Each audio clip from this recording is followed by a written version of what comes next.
Third? Third is this idea of these citizens' juries, which have been tried around the world and in a mild way tried in Australia. And to my mind, I'll give you an example, which is I sat at an Infrastructure New South Wales summit. There were 300 people in the room. The most intelligent person sat there and said, guess what? 300 people in this room, we all know how to spend the money that the government has in infrastructure, but it ain't going to be the way they're going to spend it, because what's an intelligent thing for politicians to do, which is a hero project, is not what an intelligent thing is on the ground, where you're spending $1 and $2 million to solve small bottlenecks. So I turned it up at the tax summit, exactly the same thing. Everybody knows we got to do something. Yeah, okay. So how do you make it work? How would you get 500 people? Yep. And put them onto a form of jury, yep, and bring issues to them. So you sit there and basically call them for individual things. So this has worked as, there's a guy at Stanford who's given his life to this.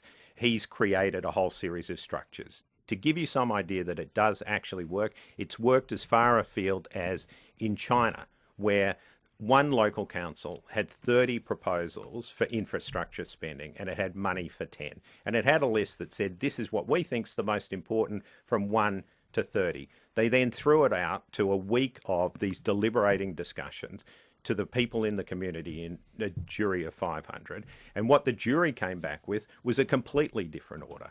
Okay. So you're really taking the politicians out of the decision making?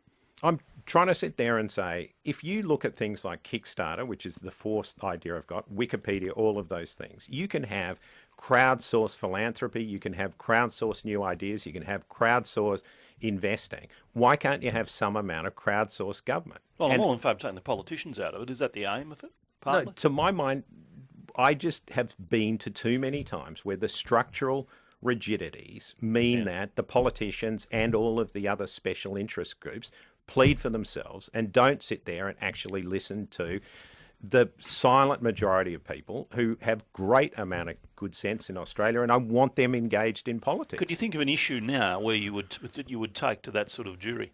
So in Australia?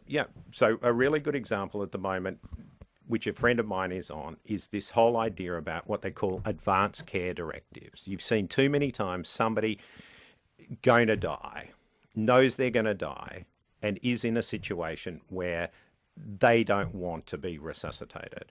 There's a family that's split over what to do, and yet the way that the structure of the society works, that guy gets put on life support for a whole series of time. Now, there's clearly religious groups and all sorts of issues with it, but to my mind, putting advanced care directives and the whole issue over right to die in front of a citizen's jury would be a really, really good thing. The second thing is organ donation. We know it's immensely important from the society. We know there's a whole lot of rights-based problems around it at the moment. Another example. Well, I'd say you'd have the jury decide whether it should be compulsory.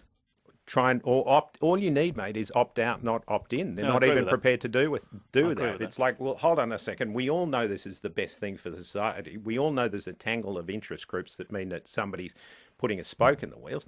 Surely 500 Australians are going to call rubbish. Talking Melbourne.